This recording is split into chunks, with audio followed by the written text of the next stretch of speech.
Imagine living in a tiny room that's only 1.5 square meters, so small that you can't even stand up inside. It's extremely hot. There are insects everywhere. I can almost hear you saying, "That's impossible to live in." Let me tell you a story. After a 10-hour cleaning shift, 60-year-old Kay is on his way home. His feet hurt. Walking is difficult, but he doesn't look excited to go home at all. Why? Because the place he calls home isn't really a home. It's more like a coffin. Kay climbs up to the 4th floor of an old building. He walks through a narrow, dark corridor and finally reaches his room. The apartment is shared by 14 people, shared kitchen, shared bathroom, shared everything. Kay's room. It's 1.8 meters long and 1 meter wide. That's 1.8 square meters in total. Inside, there's room for a bed, a fan, a small TV, a few clothes hangers, and a couple of personal items. That's it. He has to kneel down to get inside. If you're tall, bad luck. You won't be able to stretch your legs just like Kay. Standing up is impossible. The only thing you can do is curl up and lie down. And honestly, even our thoughts don't fit in here.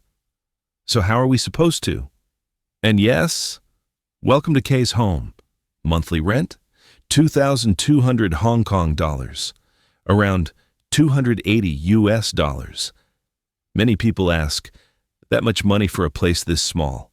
Yes, because this is Hong Kong, one of the most expensive housing markets in the world, and 220,000 people live like this. 40,000 of them are children. Hong Kong, neon lights, skyscrapers, luxury shopping malls, one of the richest cities in the world. 7.5 million people living in just 1,108 square kilometers, smaller than Manhattan, but with almost the population of Switzerland. The result? In the third quarter of 2024, the average home price per square meter was 147,183 Hong Kong dollars, around 18,900 US dollars. So a 10 square meter apartment would cost almost $189,000. For someone earning a worker's salary, that's nearly impossible, and these are just average prices. In central areas, it's even worse. So who can afford these homes? The rich. Finance workers, executives, millionaires, and everyone else? That's where coffin homes come in. People choose these places because the alternative is living on the street. Why are they called coffin homes? Have you ever wondered? Because a metal frame surrounds the bed. Wire cages, wooden partitions. Inside, there's only space for a bed and a few personal belongings. That's all. Is it just because they look like coffins? No. Because many elderly residents describe their lives here as waiting for death. "This is my coffin," they say. Coffin homes are not new. They first appeared in the late 1950s during the Chinese Civil War. In 1951, Hong Kong's population was around 2 million. By 1961, it had jumped to 3.1 million. Refugees were fleeing China and coming to Hong Kong. But where were they supposed to live? The government rushed to build public housing, but it wasn't enough. It was never enough. They even started building apartments on top of parking garages.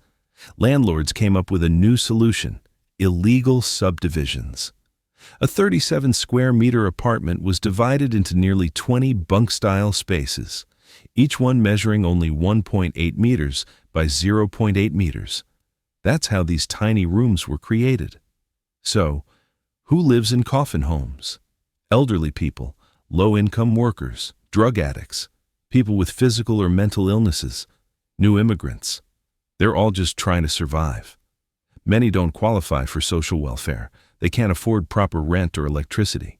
They survive on part-time jobs, and often half of what they earn goes just to rent this tiny space. Now let me show you what it's actually like to live here. Even with a fan, it's extremely hot. Movement is very limited. Getting dressed is difficult. Life inside is hard. Every day you're dealing with insect bites. The place where they sleep often becomes the place where they eat. Those who don't buy food outside cook in shared areas. Vegetables are washed in the same sink where people wash their hands after using the toilet. It's extremely dangerous in terms of hygiene, but there's no other option. Inside this tiny space, the internet becomes everything. It's the only thing that connects them to the outside world. They spend their days watching Reels and TikToks. Everyone shares the same internet connection. So how does living like this affect people? Physical effects. Sleep problems. People can't stretch their legs. The space is too narrow. They sleep curled up every night. Back pain is very common, but there's nothing they can do about it. Disease spread. Bathrooms are often combined with kitchens. This creates serious hygiene risks. People wash their hands after using the toilet in the same sink where others prepare food. Insect infestations. Bedbugs, cockroaches, and rats are common. Bedbugs often bite residents, causing wounds and infections. Psychological effects. Many people living here have already lost everything in life. Some were once married, some were once wealthy. After losing it all, they end up here. Many say they'll live here forever.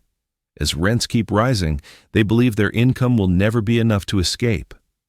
Those who don't work and live only on government support spend almost all their time inside. Completely isolated from social life, they spend their days watching TV or scrolling online. Comparison: a parking space in Hong Kong, 12.4 square meters. A prison cell, 7 square meters. A coffin home, 1.5 to 1.8 square meters. So yes, coffin homes are smaller than prison cells. But the people living here are not criminals. They're just poor. And that's the reality of the world's smallest homes. Hidden behind one of the richest cities on earth. Stories like these remind us how different life can be, depending on where and how we live. If this video made you think, feel, or see the world a little differently, don't forget to like and subscribe. It really helps the channel grow.